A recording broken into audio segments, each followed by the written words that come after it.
Assalamualaikum warahmatullahi wabarakatuh.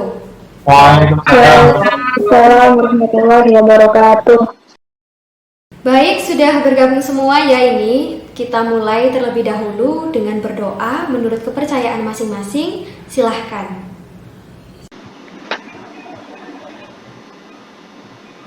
Selesai. Alhamdulillah teman-teman, hari ini kita bisa berkumpul dalam keadaan sehat walafiat.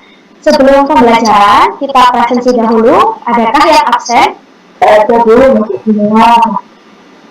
Tidak ya? Oke. Bagaimana kabarnya? Apakah pembelajaran secara online ini tetap lancar? Alhamdulillah Bu Nanda. Alhamdulillah masih aman Bu. Alhamdulillah. Jadi seperti biasa ya, saya ingin menekankan kepada teman-teman bahwa setiap keaktifan akan menjadi poin plus. Dan kelalaian akan mendapatkan konsekuensi. Jadi, marilah kita belajar dengan penuh tanggung jawab dan semangat. Pembelajaran kali ini pasti teman-teman sudah pernah mendapatkan sebelumnya. Tapi kita sekarang akan memperdalam dengan metode tanya jawab dan juga pengamatan. Kemarin saya minta membawa daun. Apakah sudah membawa semuanya? Sudah Bu. Ada yang lupa ya? Oke, Firman, suara saya serak. Firman tidak membawa ya? Karena Firman sendiri yang tidak membawa, coba kamu berpikir kritis. Kira-kira kalau kita bahas tentang daun hari ini ya, kita akan belajar apa? Atau mungkin ada pertanyaan yang muncul saat kamu memikirkan tentang daun. Silahkan Firman. Kalau tentang daun mungkin tentang itu Bu, fotosintesis. Kan setahu saya di dalam itu kan ada klorofil, itu kan buat fotosintesis kan. Nah, tapi kalau soal pertanyaan sih mungkin emang cuma ada klorofil lah Bu yang bikin fotosintesis terjadi kayak gitu. Soalnya saya kemarin juga baca yang materi anabolisme dari Bu Guru, tapi masih kurang paham. Ini juga saya buka materinya ini Bu. Iya, dibuka kemarin kan sudah diberikan ya. Makasih Firman. Jadi karena kemarin sudah membaca, silahkan mungkin Lala dijelaskan kepada teman-teman apa sih anabolisme itu? Jadi anabolisme itu penyusunan zat dari sederhana menjadi kompleks. Contohnya itu pada fotosintesis yang terjadi pada tumbuhan sebagai organisme autotrof. Seperti itu Bu. Oke, 10 poin buat Lala ya. Tadi sudah saya bilang kalau keaktifan di sini semuanya akan dicatat. Oke, coba belajar fotosintesis, bisa dipandangi semuanya. Daunnya coba kita lihat masing-masing. Bisa ditunjukkan daunnya? Oke, wah Lala bawa yang aloe vera ya. Kenapa kita kok bawanya daun? Karena daun itu punya karakter. Oke, jadi di daun itu kan ada zat yang dominan berwarna hijau, yakni karena dia mengandung klorofil yang merupakan suatu pigmen kunci dari fotosintesis. Selain itu, bentuk daun yang melebar berfungsi memaksimalkan fotosintesis sehingga energi dari cahaya itu bisa diserap dengan baik. Meski intensitasnya tidak boleh terlalu tinggi karena cahaya itu bisa merusak, tapi coba kita lihat lagi daunnya. Sangat spesial ya. Jadi Tuhan itu sudah menciptakan dengan baik gitu, sedemikian rupa supaya si daun ini bisa mendeteksi arah cahaya, warna apa, dan bisa mengatur agar tidak terlalu banyak cahaya. Daun itu juga punya struktur yang bernama stomata. Jadi dia tempat keluar masuknya gas CO2 dan menghasilkan oksigen. Nah, kedua inilah yang berperan dalam fotosintesis. Jadi CO2 digunakan dan oksigen dihasilkan. Tadi juga sudah dijelaskan bahwa tumbuhan bersifat autotrof, artinya bisa memasak makanannya sendiri, bahkan menyediakan sumber pangan bagi manusia dan hewan. Jadi teman-teman, hari ini kita harus mengetahui dengan benar apa itu anabolisme, fotosintesis, dan kita akan merancang percobaan in-house untuk praktikum di rumah masing-masing. Baik, saya akan tunjukkan gambar di sini ya. Baik, di sini saya punya gambar fotosintesis. Ternyata fotosintesis itu dibagi menjadi dua, yaitu ada reaksi terang dan juga gelap. Kedua proses ini bergantian, jadi bukanlah hal yang terpisah. Konsep yang harus ditekankan di sini adalah disebut reaksi terang karena membutuhkan cahaya. Sedangkan reaksi gelap tidak. Jadi bukan berarti reaksi terang dilakukan siang hari dan reaksi gelap malam hari. Tetapi reaksi terang membutuhkan cahaya untuk memproduksi ATP atau bahan bakar, bisa juga disebut sebagai energi ya, dan NADPH yang bersama dengan CO2 menjadi bahan dari reaksi gelap. Nah, nama lain dari reaksi gelap itu adalah Kelvin-Benson. Ini siklus Kelvin ya. So, reaksi gelap itu bisa terjadi selama persediaan ketiga unsur tadi ada dan paling banyak tersedia saat siang hari karena ada matahari. Oke, paham ya untuk reaksi terang dan juga gelap ini? Paham. Nanti kita bisa cermati kembali. Lalu di sini kita punya gambar tempat dari fotosintesis yang disebut sebagai kloroplas. Ini merupakan bagian dari sel tumbuhan dan tidak ada pada sel hewan. Nah, pada gambar tempat reaksi terang itu terjadi pada membran tilakoid. Kalau di gambar bisa kita lihat bagian bawah, satu kepingnya itu disebut sebagai membran tilakoid. Sedangkan ketika dia menumpuk itu disebut sebagai grana. Nah, kalau reaksi gelap terjadi di mana, Bu? Terjadi di stroma, yaitu bagian cairan yang ada di dalam kloroplas gitu. Jadi dia bersifat untuk memperdalam tahapan dari masing-masing reaksi terang dan juga reaksi gelap.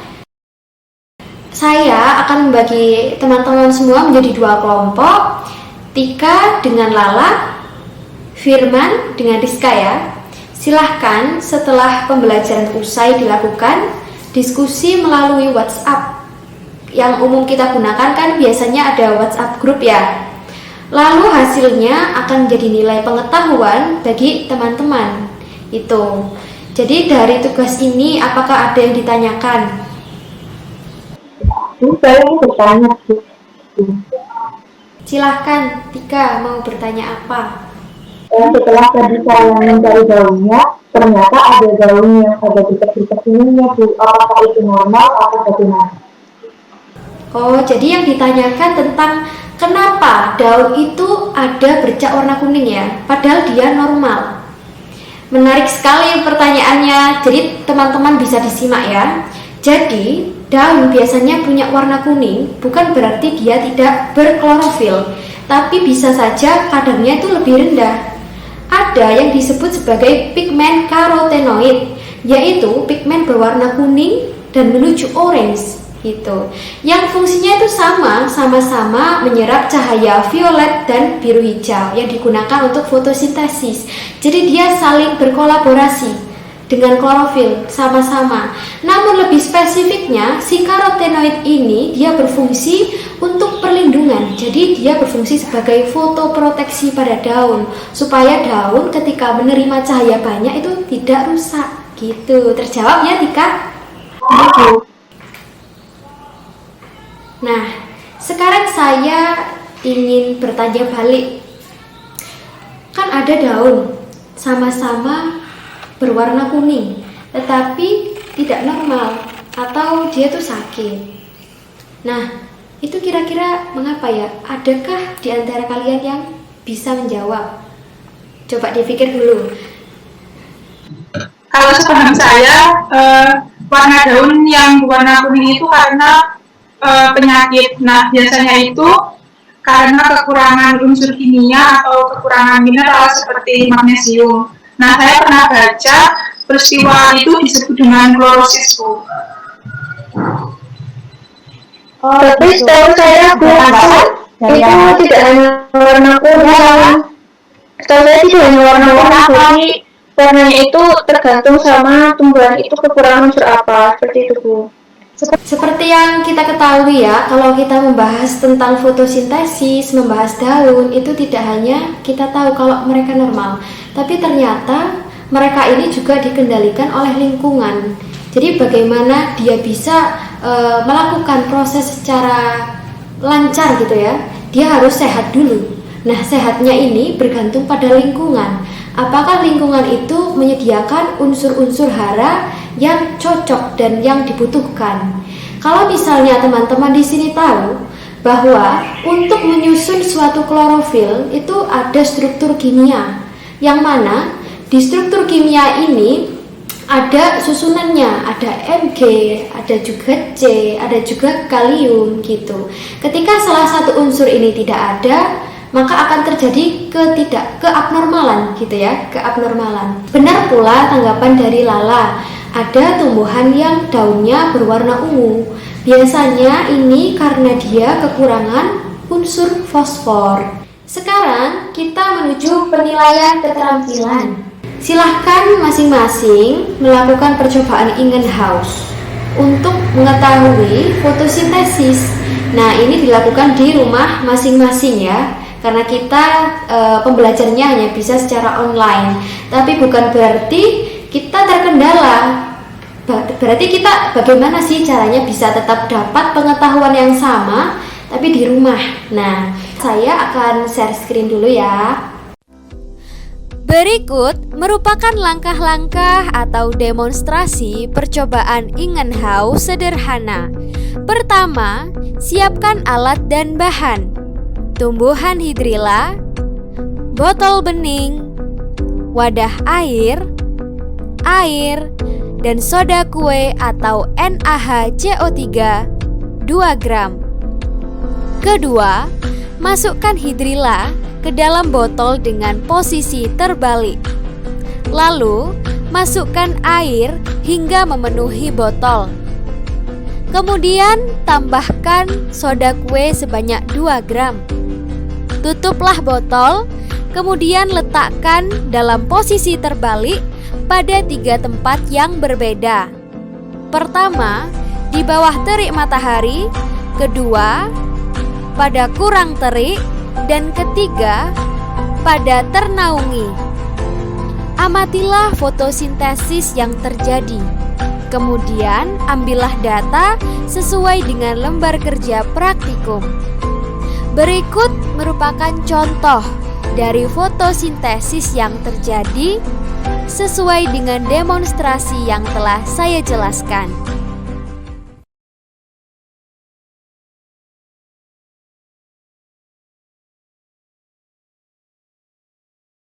Oke, kali ya.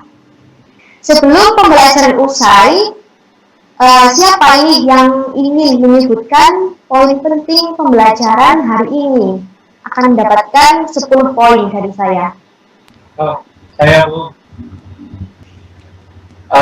Kalau sepengetahuan saya sih, pembelajaran hari ini itu poin pentingnya ada anabolisme, yaitu penyusunan senyawa sederhana menjadi kompleks itu. Terus contohnya anabolisme tadi itu ada fotosintesis yang dibagi menjadi reaksi terang dan reaksi gelap. Nah, reaksi terang itu reaksi yang membutuhkan cahaya. Terus reaksi gelap itu bukan yang membutuhkan cahaya, bukan yang tidak membutuhkan cahaya, tapi lebih ke arah membutuhkan hasil dari reaksi terang tadi. Karena semua alhamdulillah bisa menyimak ya dengan baik. Nanti silahkan membaca literatur yang mendukung materi metabolisme. Baiklah, saya tutup pembelajaran hari ini. Jangan lupa bersyukur atas karunia Tuhan. Terima kasih. Wassalamualaikum warahmatullahi wabarakatuh.